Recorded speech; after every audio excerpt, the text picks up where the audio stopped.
Hello दोस्तों, आज मैं ज्योग्राफी से संबंधित एक नया टॉपिक लेकर के उपस्थित हुआ हूँ और इस टॉपिक का नाम है डिफरेंट सेक्टर्स ऑफ इकोनॉमी। अर्थव्यवस्था में विभिन्न प्रकार के सेक्टर्स होते हैं, क्षेत्र होते हैं, उसको रेखांकित करना जरूरी है क्योंकि बाद के लेक्चर में हम लोग विभिन्न प्रकार के सेक्टर्स का अक्सर इस्तेमाल करेंगे और इसीलिए ज़रूरी है कि जो विभिन्न प्रकार के सेक्टर हैं अर्थव्यवस्था में उसके बारे में समझ लिया जाए। इससे हमारा कंसेप्ट क्लियर होगा। तो दोस्तों, जो भी मनुष्य के क्रियाकलाप आमदनी उत्पन्न करता है, generate economy, is called economic activities, उसे आर्थिक क्रियाकलाप कहते हैं। तो आर्थिक क्रियाकलाप को हम विभिन्न श्रेणी में बांट सकते हैं और यह श्रेणी में इसलिए बांटा जाता है कि विश्व के अलग अलग क्षेत्रों का अलग अलग लेवल ऑफ डेवलपमेंट हुआ है और उसी के चलते विभिन्न प्रकार के सेक्टर को अलग अलग ग्रुपिंग किया गया है। तो जैसे कि हम देखते हैं कि इसमें हमने 5 प्रकार के सेक्टर का निर्धारण किया है। पहला है प्राइमरी, दूसरा है सेकेंडरी, तीसरा है टर्सरी, चौथा है क्वार्टरनरी और 5वां है क्वीनरी। अब प्राइमरी मतलब प्रथम, सेकेंडरी मतलब द्वितीयक, टर्सरी मतलब तृतीयक, क्वार्टरनरी मतलब चतुर्थ और क्वीनरी मतलब पंचम, मतलब हाईएस्ट लेवल ऑफ डेवलपमेंट इस सेक्टर को कहते हैं। इसके बारे में अभी आपको बताएंगे। तो ये जो विभिन्न प्रकार के सेक्टरों का जो निर्धारण हमने अभी किया है वो लेवल ऑफ डेवलपमेंट के हिसाब से इकोनॉमिस्ट ने और ज्योग्राफर्स ने किया है। पूरे विश्व के जो विभिन्न हिस्सों में जो क्षेत्र हैं और उनमें जो डिफरेंट लेवल ऑफ डेवलपमेंट या विकास हुआ है उसके मद्देनजर रखते हुए ये 5 प्रकार के सेक्टर का निर्धारण अर्थव्यवस्था में किया गया है। ये जानना जरूरी है कि सिविलाइजेशन मतलब सभ्यता के विकास के क्रम में सबसे पहले आज जो सबसे ज़्यादा डेवलप्ड कंट्री हैं, मतलब सबसे विकसित देश हैं, एक समय ऐसा भी हुआ होगा जब वो अविकसित होंगे और इसका पूरा हमारे पास में रिकॉर्ड भी है। तो हर इकोनॉमी इन 5 सेक्टर से गुजरा है और जो ये सेक्टर जो सबसे लास्ट में आप देख रहे हैं क्वीनरी, वो लेटेस्ट डेवलपमेंट है। तो हम बारी बारी से बताएंगे विश्व मानचित्र को रखते हुए कि प्राइमरी सेक्टर अभी कहाँ कहाँ प्रचलन में है। तो चलते हैं, इसको हम विभाजित करते हैं। प्राइमरी सेक्टर में प्रथम सेक्टर को विभाजित करते हैं हंटिंग एंड गैदरिंग, हंटिंग और गैदरिंग, और पेस्टोरलिज्म मतलब पशुपालन, हंटिंग और गैदरिंग मतलब शिकार करना, आखेट करना, और वनोपज को संग्रहण करना। ये सब प्राइमरी सेक्टर में भी सबसे ज़्यादा मनुष्य के विकास के क्रम में पहला सोपान था। तो अभी भी विश्व के बहुत सारे इलाके में बहुत सारे कम्युनिटी गैदरिंग एंड हंटिंग का काम कर रहे हैं। उसके बाद में दूसरा है पेस्टोरलिज्म। पेस्टोरलिज्म मतलब पशुपालन करना, जिनका एक ही व्यवसाय है कि पशुपालन करना, इसके बारे में बताएंगे। तीसरा है कॉमर्शियल लाइव स्टॉक रियरिंग और चौथा है एग्रीकल्चर। तो प्राइमरी सेक्टर एग्रीकल्चर के भी विभिन्न भाग हैं, जैसे कि एक्सटेंसिव एग्रीकल्चर विस्तृत पैमाने पर, इसके बारे में बताएंगे, और प्लांटेशन जो रबर में, कॉफ़ी में जो प्लांटेशन का काम किया गया। जब हमारा देश आज़ाद नहीं था तो उस समय में अंग्रेज पूंजीपति प्लांटेशन का काम करते थे, चाय में, कॉफ़ी में, रबर में, और उन्होंने उस पर एकाधिकार प्राप्त कर लिया था, मतलब मोनोपोली प्राप्त कर लिया था। उसके बाद में कॉमर्शियल ग्रेन कल्टीवेशन एक्सटेंसिवली, मतलब बहुत बड़े पैमाने पर इंटेंसिव एग्रीकल्चर भी होता है, और इसके अलावा मिक्स्ड एग्रीकल्चर। तो ये बहुत सारे भाग हैं, और एग्रीकल्चर के ही एक और इम्पॉर्टेंट भाग है हॉर्टिकल्चर। हॉर्टिकल्चर आप उद्यानिकी जानते होंगे, और इसके अलावा जो एग्रीकल्चर ऑर्गेनाइजेशन के हिसाब से भी अगर देखेंगे तो उसको 2 भाग में हम बांट सकते हैं, बल्कि 3 भाग में बांटा जा सकता है कि इंडिविजुअल ऑनरशिप ऑफ प्रॉपर्टी, या खेत का जो किसान जुताई करता है, दूसरा कोऑपरेटिव फार्मिंग, और तीसरा कलेक्टिव फार्मिंग। इन सब सारे चीज़ों के बारे में संक्षिप्त रूप से व्याख्या करेंगे। तो दोस्तों, पहला जो प्राइमरी सेक्टर है उसका मतलब क्या होता है?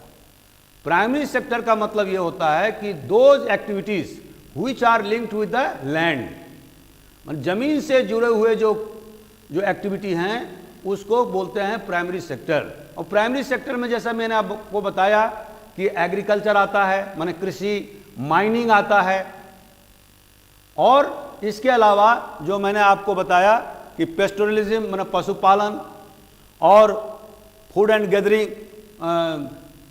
गैदरिंग एंड हंटिंग, माने शिकार करना या आखेट करना। ये सारे जो इम्पोर्टेंट जो पहलू हैं, खास करके जैसे अभी पोल्ट्री, मुर्गी पालन, और एनिमल हस्बेंड्री, पशुपालन, तो ये सारे जो इम्पोर्टेंट जो इसके जो फैसेट्स हैं, जिसके जो रूप हैं, वो सभी प्राइमरी सेक्टर में आते हैं। पेस्टोरलिज्म में क्या होता है? पेस्टोरलिज्म में जो कम्युनिटी है वो एक जगह से दूसरे जगह भ्रमण करता है टू सर्च आउट लाइवलीहुड, जीविकोपार्जन के लिए। जैसे कि आप देखेंगे कि जो तिब्बत के या जो लामा हैं या भूटिया जो अपने हिंदुस्तान के हिमालय क्षेत्र में रहते हैं, तो ये गर्मी के समय में अपने कैटल को, अपने पशु को पहाड़ों के ऊपर ले जाते हैं, और जब ठंडा का सीजन आता है तो वहाँ से वो उतर करके प्लेन में आ जाते हैं, क्योंकि ठंडे के सीजन में हिमालय में बहुत ज़्यादा ठंडा पड़ता है, उतना ठंडा आप बर्दाश्त नहीं कर सकते हैं। तो ये इस तरह के, और आर्कटिक क्षेत्र में देखेंगे आप तो जैसे कि रेनडियर, और रेनडियर के जो पालने वाले लोग हैं वो क्या करते हैं कि गर्मी के सीजन में वो ज़्यादा से ज़्यादा उत्तर भाग तक जाते हैं, मतलब आर्कटिक एरियाज तक जाते हैं, पोल क्षेत्र में। लेकिन जब ठंडा का सीजन आता है तो फिर दक्षिण की तरफ, मतलब साउथवार्ड मूव करते हैं। तो ये तो हुआ जो सभ्यता के विकास में हमारे पूर्वजों ने भी इसी प्रकार का काम किया था, जो पेस्टोरलिज्म को उन्होंने अपनाया था, क्योंकि चारा खत्म होने के बाद में, मैंने फॉडर खत्म होने के बाद में आपको एक जगह से दूसरे जगह जाना होता है, क्योंकि सोर्स ऑफ लाइवलीहुड जो जीविकोपार्जन के साधन है वो निश्चित नहीं होता था। उसी तरह से हम देखते हैं कि हंटिंग एंड गैदरिंग जो कम्युनिटी है वो कहाँ पर पाया जाता है दोस्तों? सॉदर्न चिली में, अमेज़न बेसिन में, और इसके अलावा जो कनाडा का जो उत्तरी क्षेत्र है, और इसके अलावा जो नॉर्दर्न फ्रिंज ऑफ ऑस्ट्रेलिया, जो ऑस्ट्रेलिया का सबसे उत्तरी भाग है, जो पर्थ से भी उत्तर है, वो उन इलाकों में ये कम्युनिटी पाई जाती है जो बेसिकली हंटिंग और गैदरिंग का काम करती है।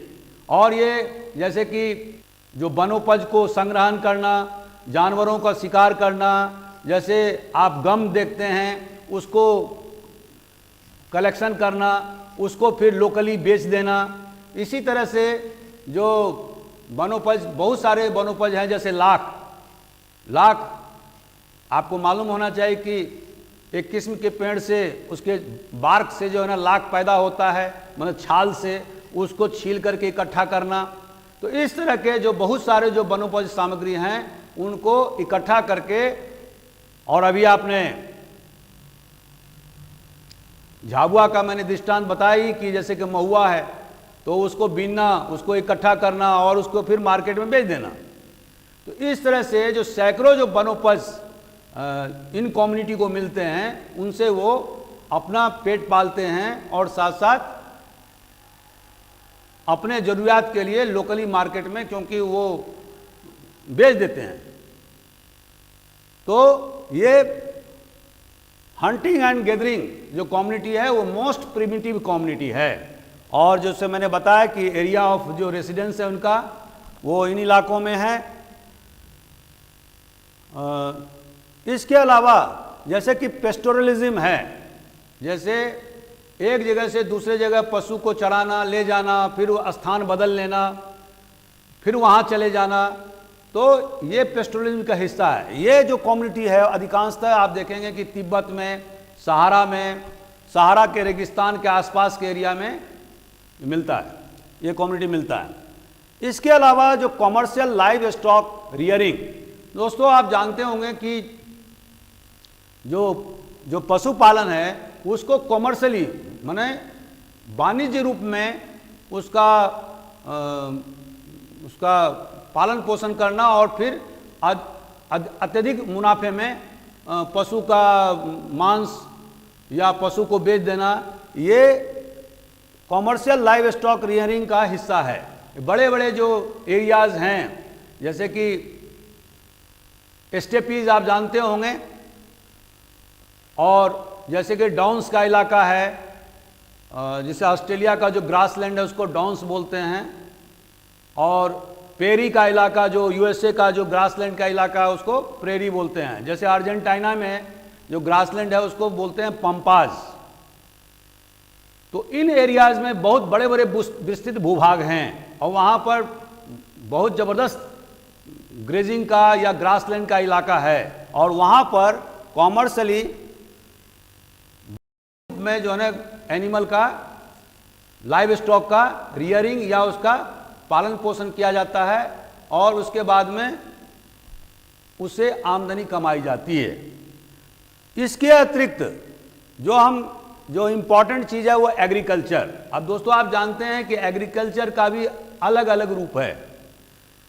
कुछ एग्रीकल्चर, जैसे कि मैंने आपको पहले के वीडियो में बताया कि कुछ जो आदिवासी हैं, प्रिमिटिव आदिवासी हैं, वो शिफ्टिंग एग्रीकल्चर करते हैं। एग्रीकल्चर में वो प्रिमिटिव टाइप का एग्रीकल्चर है, कृषि है, जिसमें कि सरप्लस की ज़्यादा गुंजाइश नहीं होती है।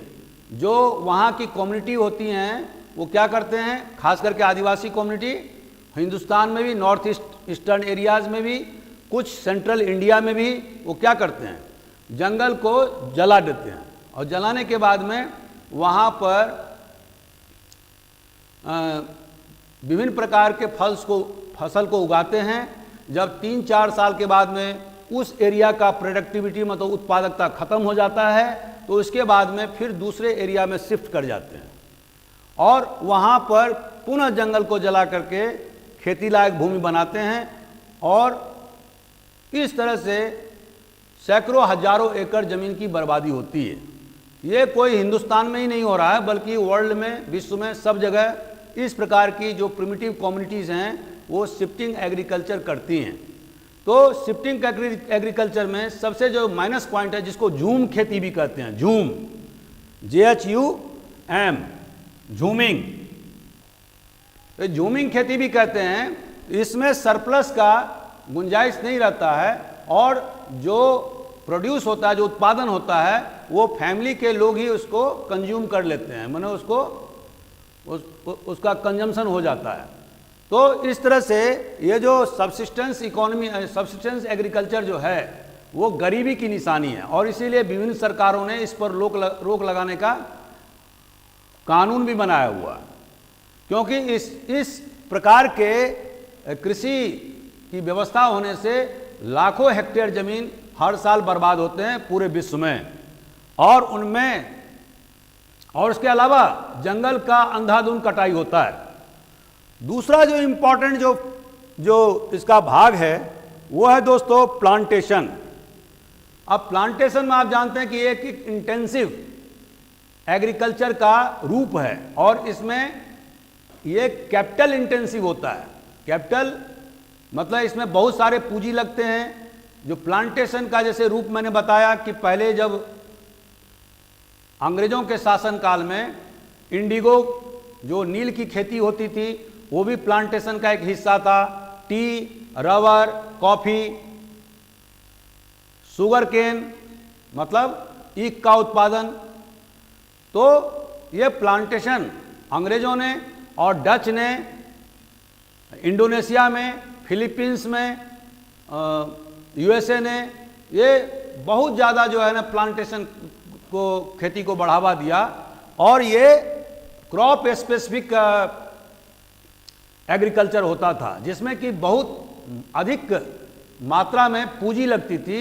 उसका एक ट्रांसपोर्टेशन अच्छी व्यवस्था होनी चाहिए, मार्केट से लिंक व्यवस्था होनी चाहिए। तो एक हाई लेवल का कृषि प्लांटेशन कृषि कहलाता था।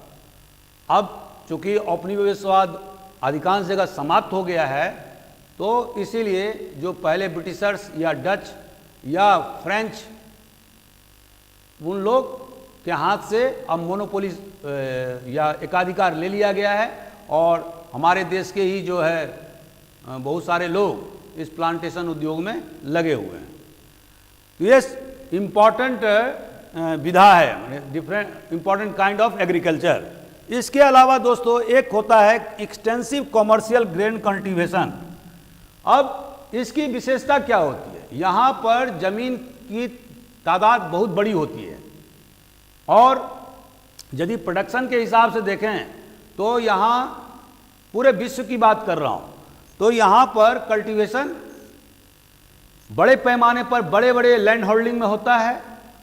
हालांकि अगर पर यूनिट प्रोडक्शन देखेंगे जिसको प्रोडक्टिविटी कहते हैं या उत्पादकता कहते हैं तो कम होता है, लेकिन per unit production for per unit of man माने पर व्यक्ति की आमदनी अगर देखेंगे तो वो बहुत ज़्यादा होता है। तो ये जो बड़े बड़े जो एरिया हैं विश्व के मानचित्र पर तो उन एरियाज में एक्सटेंसिव कॉमर्शियल ग्रेन कल्टीवेशन होता है और यहाँ पर ग्रेन का उत्पादन माने अनाज का उत्पादन एक स्पेसिफिक होगा। जैसे व्हीट का उत्पादन होगा तो व्हीट का ही होगा उस एरिया में, गेहूं का।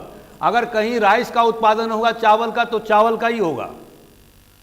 उसी तरह से अगर मान लीजिए मस्टर्ड का माने सरसों का या राई का उत्पादन होगा तो केवल राई का उत्पादन होगा। तो इस तरह से एक्सटेंसिव कमर्शियल ग्रेन कल्टीवेशन का भी ये एक इम्पॉर्टेंट इसके प्रकार हैं। इसके अलावा दोस्तों मिक्स फार्मिंग। मिक्स फार्मिंग में क्या होता है कि एग्रीकल्चर में जो हम कृषि में के से जो हम आय प्राप्त करते हैं, जैसे कि गेहूं उपजाते हैं, चावल उपजाते हैं, चना उपजाते हैं, इसके अलावा किसान दूसरे स्रोत को भी उसमें शामिल करते हैं, जैसे कि एनिमल हस्बेंड्री पशुपालन, dairy farming, poultry farming, fisheries. ये जो विभिन्न जो एलिड एक्टिविटीज हैं, जो सहायक जो गतिविधियां हैं कृषि से जुड़े हुए, इनको शामिल कर लिया जाता है जिसको कि मिक्स्ड फार्मिंग कहते हैं। और ये खास करके आप देखेंगे कि नॉर्थ वेस्टर्न यूरोप में, यूएसए में और अपने इंडिया के कुछ खास जगहों में, खास करके आप देखेंगे पंजाब में, हरियाणा में, इन एरियाज में, ऑस्ट्रेलिया में, न्यूजीलैंड में, इन क्षेत्रों में बड़े पैमाने पर मिक्स्ड इकोनॉमी माने मिक्स्ड फार्मिंग की जाती है ताकि किसानों की आमदनी बहुत ज़्यादा बढ़े और वो खुशहाल हो जाएं। इसके अलावा दोस्तों हॉर्टिकल्चर, उद्यानिकी, ये उद्यानिकी भी जो है विश्व में बहुत ज़बरदस्त तरीके से फैला है।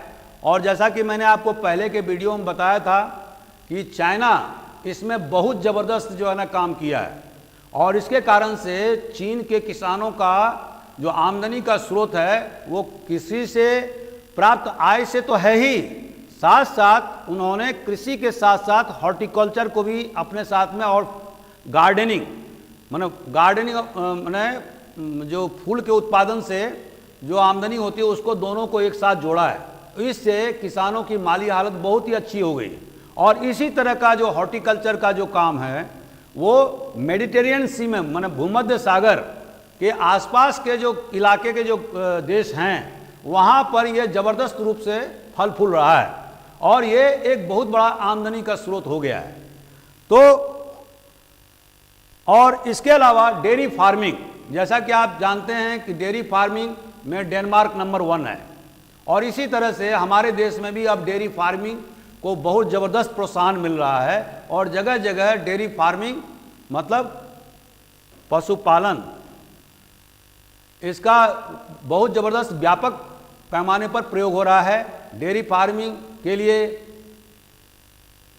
जैसे आप देखते हैं कि दुग्ध उत्पादन इसको बोलते हैं, तो दूध उत्पादन में अभी हमारा देश विश्व में नंबर 1 का देश हो गया है। वो ऐसा क्यों हुआ है? डेयरी प्रोडक्शन के कारण और सरकार के विभिन्न योजनाओं के द्वारा उन्हें किसानों को प्रोत्साहित करना, उनको सब्सिडी देना, तो इन सब कारणों से, और हमारे देश में बहुत बड़ा मार्केट भी होना। अभी अहमदाबाद में, गुजरात में अमूल, आप जानते होंगे, कोऑपरेटिव सोसाइटी है, दूध उत्पादन जो किसानों से सभी दूध का संग्रहण का काम करती है और उसके बाद में दूध को विभिन्न प्रकार के आइटमों में बदल करके उसको आम जनता को मुहैया कराती है। और पूरे देश में ये व्यापक रूप से अमूल का एक पूरी तरह से शिकंजा हो गया है, पूरे देश में ये फैल गया है, तो जिसके कारण से इसे हिंदुस्तान का बहुत बड़ा मार्केट भी मिला है।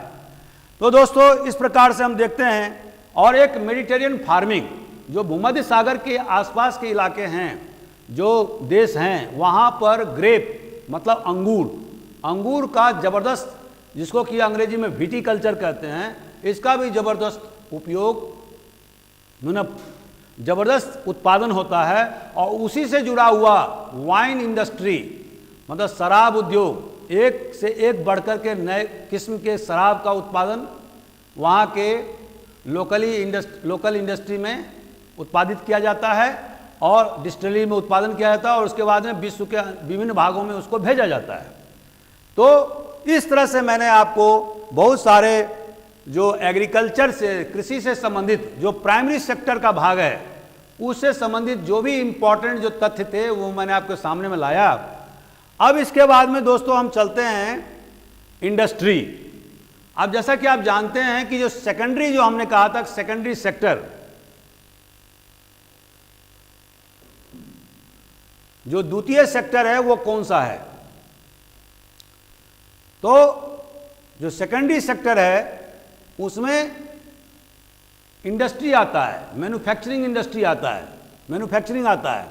तो अगर हम इंडस्ट्री को विभाजित करें, क्लासिफिकेशन करें, तो हम देखते हैं कि अगर साइज के हिसाब से अगर विभाजित करें, आकार के हिसाब से, तो हमें 3 प्रकार का इंडस्ट्री मिलेगा। एक कॉटेज इंडस्ट्री, स्मॉल स्केल और लार्ज स्केल। कॉटेज इंडस्ट्री वो इंडस्ट्री होता है जहां पर कि कारीगर अपने घर में ही कम पूंजी लगा करके छोटे छोटे उद्योग विकसित करता है और उससे जो आमदनी होती है वो अपने जीवन यापन में लगाता है। तो कॉटेज इंडस्ट्री में जैसे कि बैम्बू मतलब बांस से बने हुए बहुत सारे जो सामान हैं वो बनाया जाता है और उसके बाद में लोकल मार्केट में उसको बेच दिया जाता है। उसी तरह से जो सोनार हैं, गोल्ड स्मिथ हैं, वो ज्वेलरी या गहनों का निर्माण घर में ही रह के करते हैं, कम पूंजी में करते हैं और उसके बाद में उसको लोकल मार्केट में बेच देते हैं। इसी तरह से जो दूसरा है वो है स्मॉल स्केल इंडस्ट्री। इसमें मशीन का प्रयोग तो जरूर होता है, लेकिन इसके साथ स्मॉल स्केल इंडस्ट्री में जो पूंजी होती है, पूंजी लगी होती है, उसका पैमाना बहुत कम होता है और इसकी एक और विशेषता होती है कि वो जैसे कॉटन इंडस्ट्री घर के अंदर भी किया जा सकता है, तो ये घर के बाहर आप स्मॉल स्केल इंडस्ट्री उद्योग लगा सकते हैं और इससे भी आम आदमी द्वारा या कारीगर के द्वारा आमदनी प्राप्त किए जा सकते हैं। इसके अतिरिक्त लार्ज स्केल इंडस्ट्री, ये लार्ज स्केल इंडस्ट्री में बहुत ज़्यादा पैसे की ज़रूरत होती है और इसके अलावा एक अच्छे संगठन की ज़रूरत होती है। इसके अतिरिक्त स्किल्ड लेबर की ज़रूरत होती है और पूंजी की बहुत ज़्यादा ज़रूरत होती है।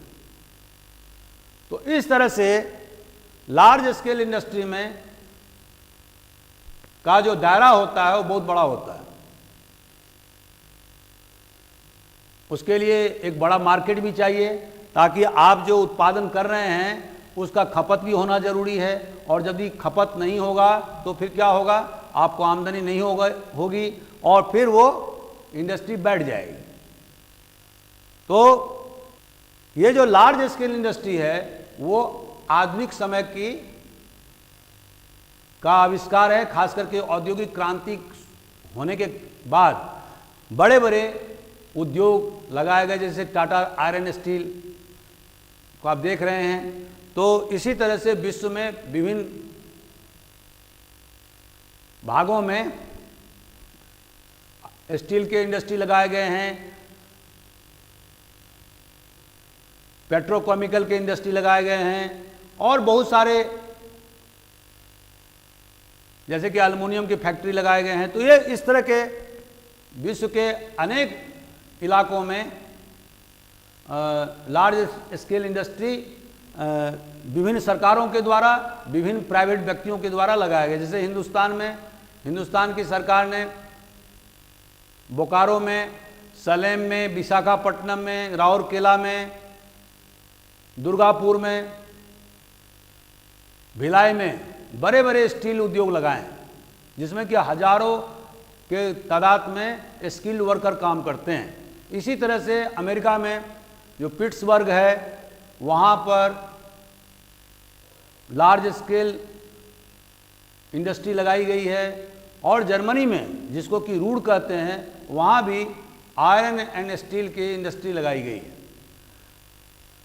आयरन एंड स्टील इंडस्ट्री को बेसिक इंडस्ट्री भी कहते हैं, इसके बारे में हम बाद में बताएंगे।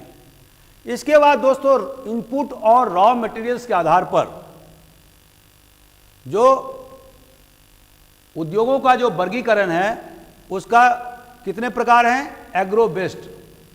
एग्रो बेस्ड इंडस्ट्री का मतलब होता है कि जो हमें खेत खलिहान से जिस फसल को हमने पैदावार किया वहीं पर हमने इंडस्ट्री भी लगाया, और उद्योग लगाने के बाद में नया माल तैयार करके, मैन्युफैक्चर्ड गुड तैयार करके हम फिर उसको मार्केट में उतारते हैं। जैसे ईख का जो जिन इलाकों में ईख का उत्पादन होता है तो वहाँ पर एग्रो बेस्ड इंडस्ट्री लगा दिया गया, और उससे शुगर मैंने चीनी मिल लगाया गया, जिसको कि एग्रो बेस्ड इंडस्ट्री कहते हैं।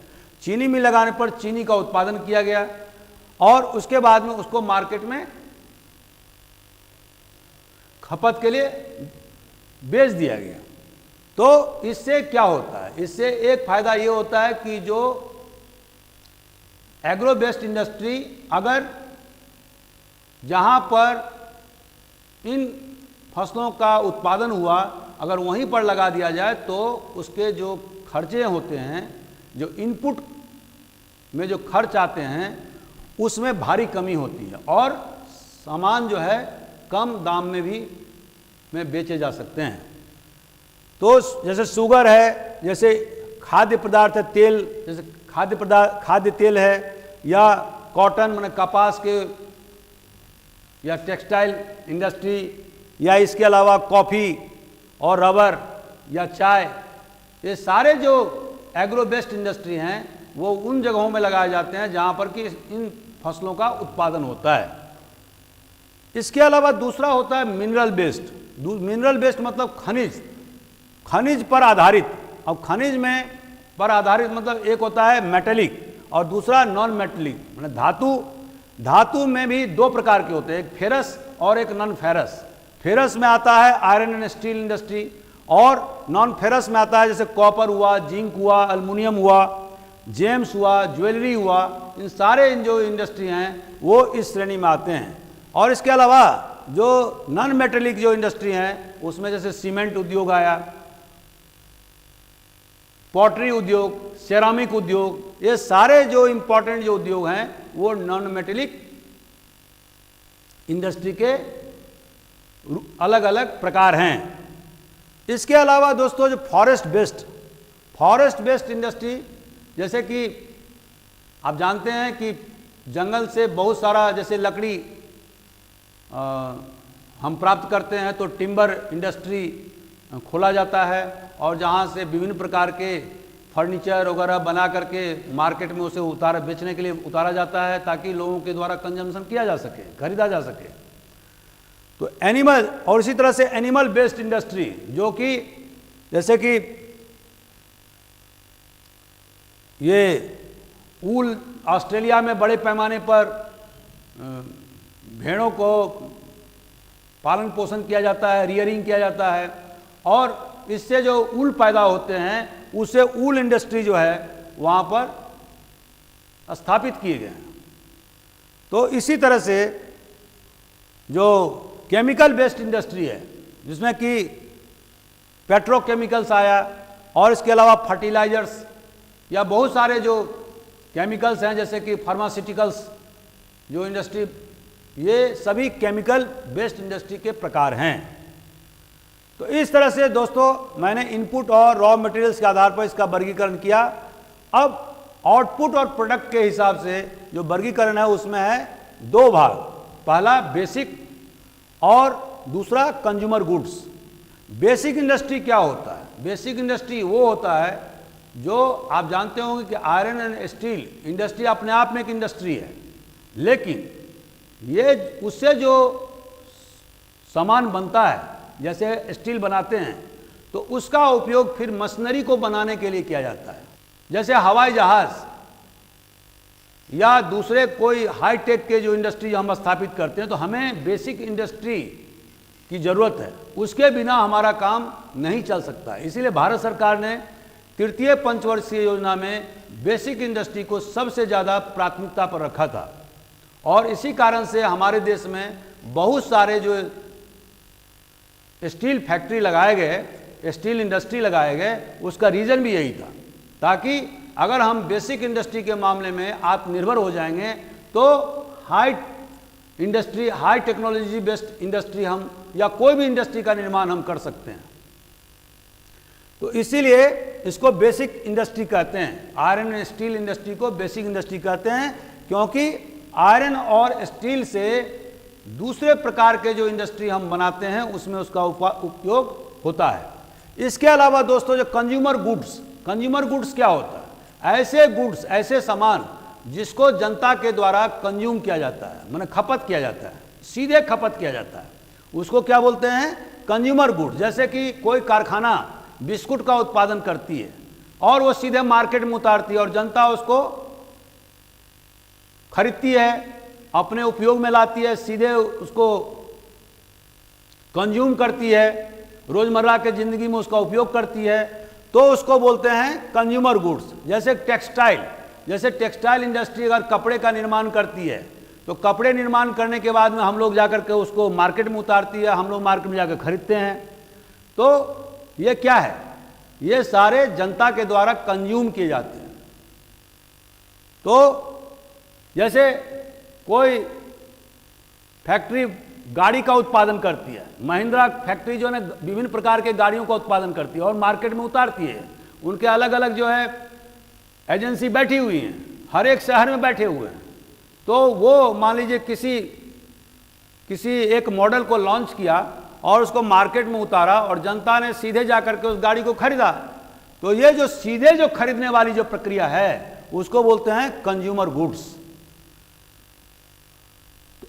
इसके अलावा दोस्तों ऑनरशिप के आधार पर एक और प्रकार है इंडस्ट्री के, और वो है on the basis of ownership, स्वामित्व के आधार पर भी इसका वर्गीकरण किया जा सकता है। जैसे 3 प्रकार का वर्गीकरण होता है। इसके 3 प्रकार हैं। पहला प्राइवेट ओनरशिप। प्राइवेट ओनरशिप में जैसा कि इसके नाम से भी विदित है कि एक खास व्यक्ति के स्वामित्व में कोई इंडस्ट्री खड़ा किया जाता है, स्थापना की जाती है, और जो भी उसमें मुनाफा होता है वो उस व्यक्ति का होता है, या जो लॉसेज होंगे वो उस व्यक्ति का होगा।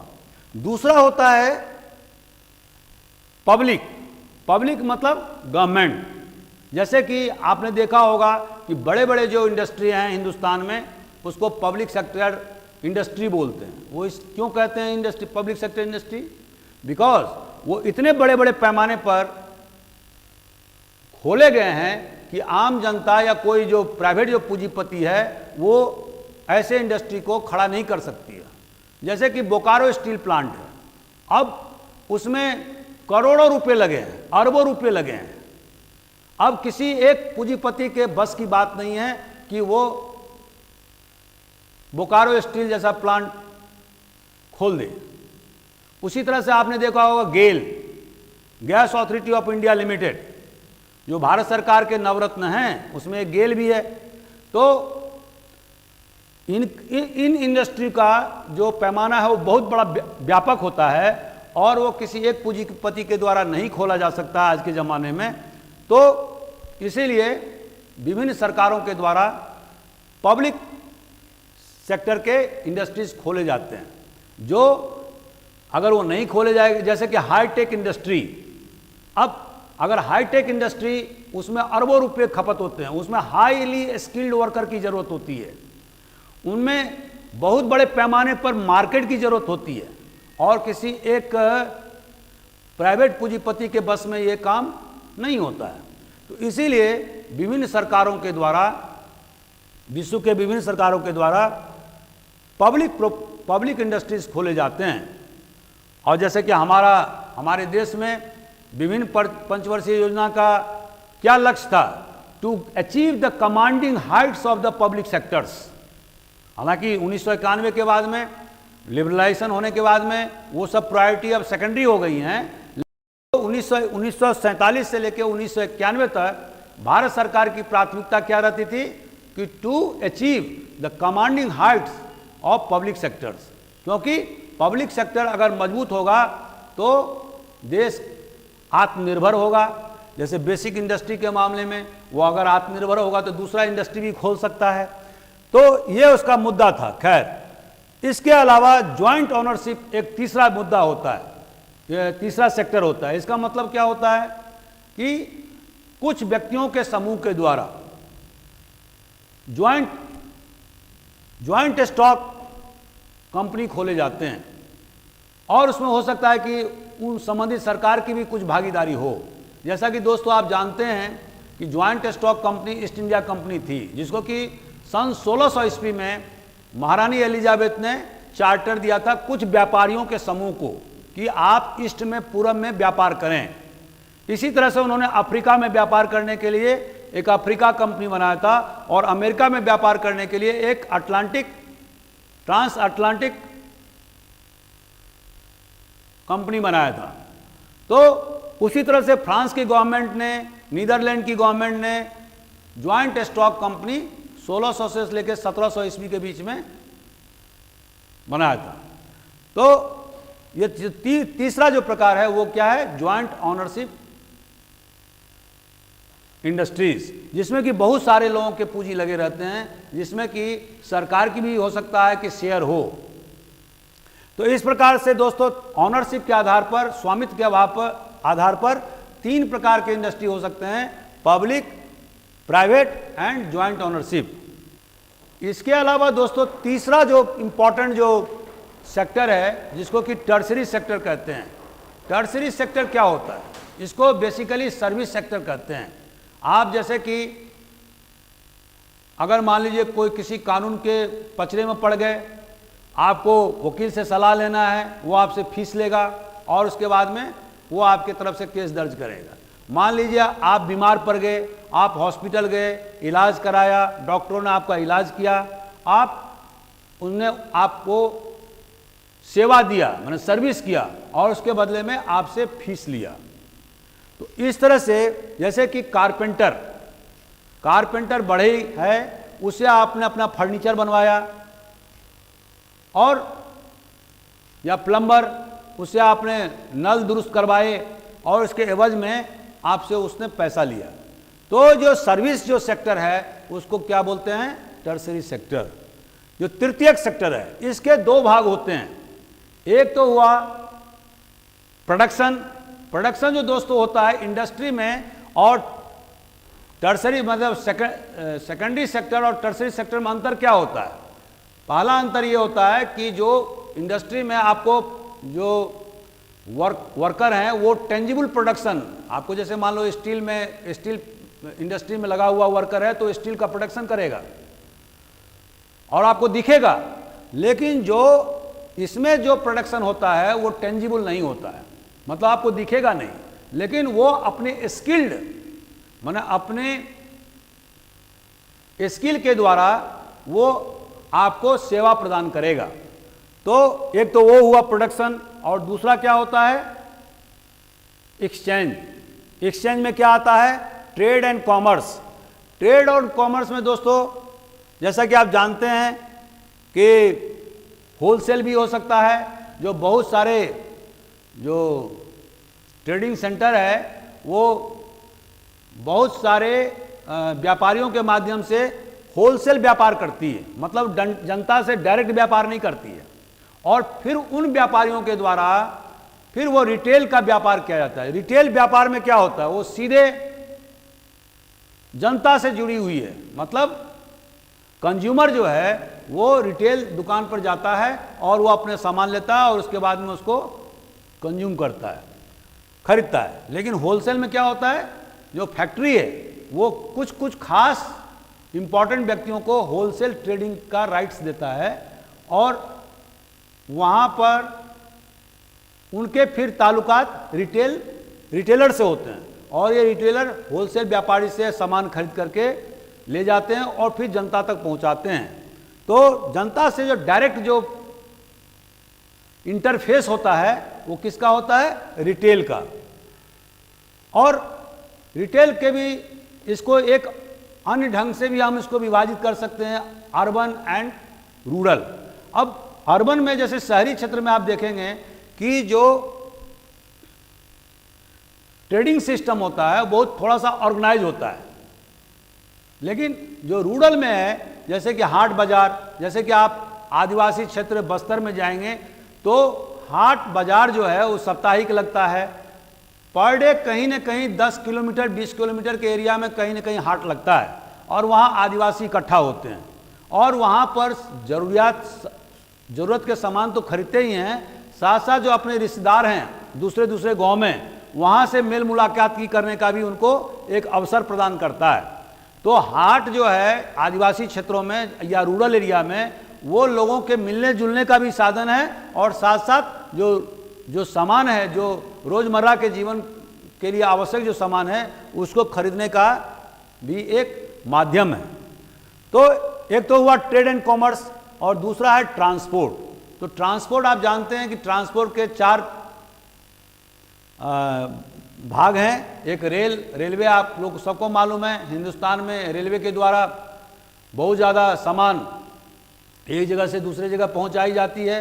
चाइना में हिंदुस्तान से भी ज़्यादा रेलवे का अभी विकास हो गया है। जापान में वहाँ पर बुलेट ट्रेन चलने लगी हैं, और रोड के मामले में हमारे देश में बहुत ज़्यादा प्रगति हो रहा है। और अभी आपने देखा होगा कि ईस्ट वेस्ट कॉरिडोर और नॉर्थ साउथ कॉरिडोर, ये जिसको क्वाड्रपल ट्रायंगल बोलते हैं, उसने ज़बरदस्त काम किया है देश के विभिन्न हिस्सा को जोड़ने के लिए।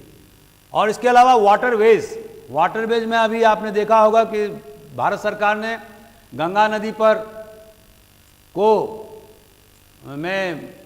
मालवाहक पोत उतार दिए हैं, एक जगह से दूसरी जगह सामान अब ले जाए जा रहे हैं। तो इसके अलावा विभिन्न नदियों का उपयोग वाटरवेज के रूप में किया जा सकता है। अभी गुजरात में एक तट से दूसरे तट को, एक इलाके को दूसरे इलाके को जोड़ने के लिए वाटरवेज का इस्तेमाल किया जा रहा है, जिससे कि दूरियां बहुत ज़्यादा कम हो रही हैं। और चौथा जो है एयर, जैसे हवाई जहाज़, तो एक तो पैसेंजर जहाज होता है और दूसरा मालवाहक जहाज होता है, जहाँ पर एक जगह से दूसरी जगह सामान ले जाए जा सकते हैं। तो पुराने ज़माने के हिसाब से आज के ज़माने में सामान को एक जगह से दूसरी जगह ले जाना बहुत आसान हो गया है। इसके अलावा कम्युनिकेशन में दोस्तों, जैसे कि आप देखते हैं कि आज का ज़माना जो है कम्युनिकेशन का ज़माना है। टेलीप्रिंटर के माध्यम से, मोबाइल के माध्यम से, टेलीफोन के माध्यम से, टेलीविज़न, इन सारे जो माध्यम हैं उसका कम्युनिकेशन में इस्तेमाल होता है।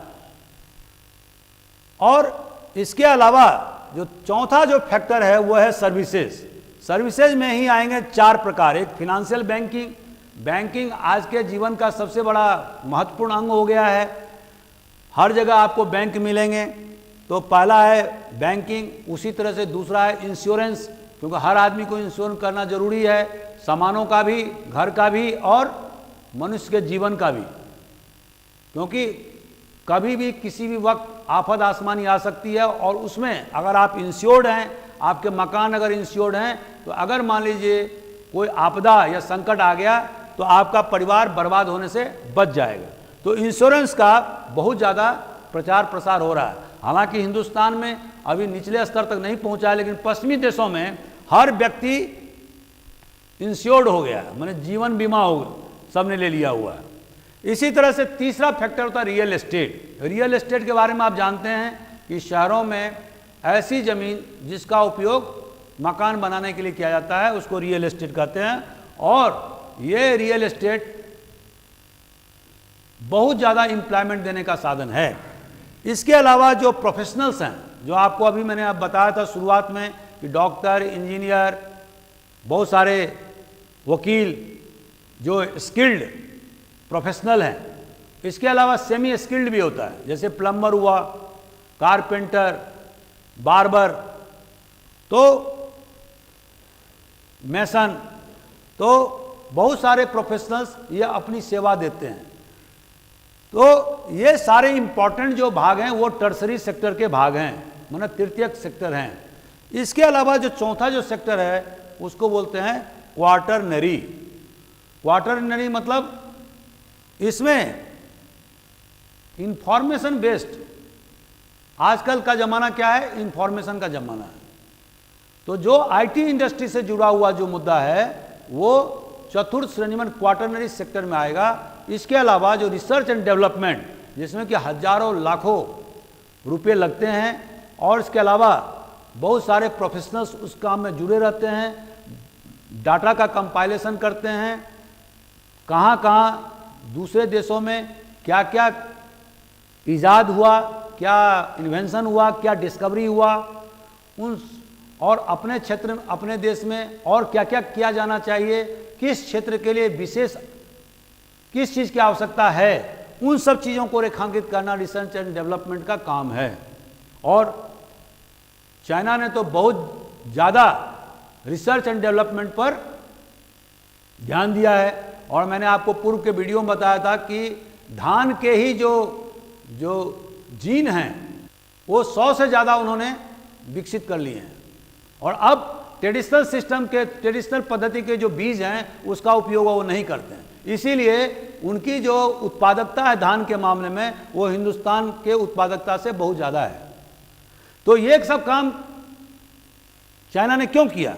क्योंकि उसने रिसर्च एंड डेवलपमेंट विंग को बहुत स्ट्रांग किया और उन्होंने नए नए स्ट्रेंस के जो बीजों के जो सीड्स के जो स्ट्रेंस नए नए हैं, नए नए वेराइटीज़ का उसका इजाद किया। ऐसे ही विकसित देशों ने विभिन्न स्ट्रेन का इजाद किया हुआ और जिसका उपयोग वो अपने खेती के मामले में उपयोग करते हैं और जिससे जो प्रोडक्टिविटी है वो बहुत ज़्यादा बढ़ गई है।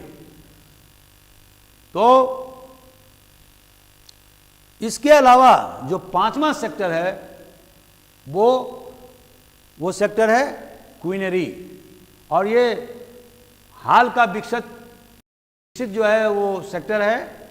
तो इसमें कौन लोग आते हैं? इसमें आते हैं डिसीजन मेकिंग करने वाले जो निर्णय लेते हैं। जैसे कि आपने हिंदुस्तान में जो शासन प्रशासन कौन चला रहा है? राजनीतिक नेता चला रहे हैं। और इसके साथ साथ जो आईएएस कैडर के जो अधिकारी हैं वो विभिन्न विभागों के सबसे शीर्षस्थ स्थान पर बैठे हुए हैं और उनके द्वारा समय समय पर अपने विभाग के संबंध में निर्णय लिए जाते हैं और उन निर्णय को क्रियान्वयन करने का काम किया जाता है।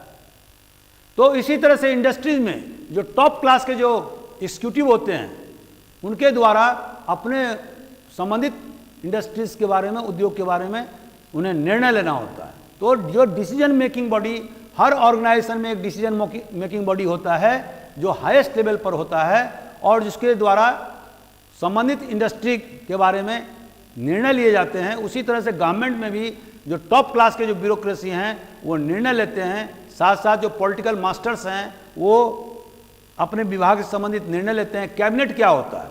कैबिनेट एक डिसीजन मेकिंग बॉडी है, स्टेट में भी और केंद्र में भी, और उनके द्वारा नीतिगत पहलू पर निर्णय लिए जाते हैं, माने वो सामूहिक निर्णय होता है।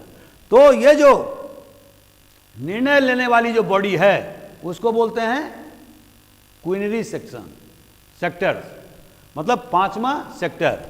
और इसके अलावा जो अभी आजकल का ज़माना क्या है? आजकल का ज़माना स्पेशलिस्ट का ज़माना है, विशेषज्ञों का ज़माना है।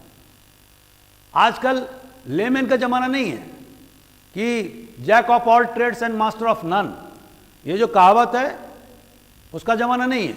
आजकल का ज़माना यह है कि आपको अपने विषय में स्पेशलिस्ट होना पड़ेगा।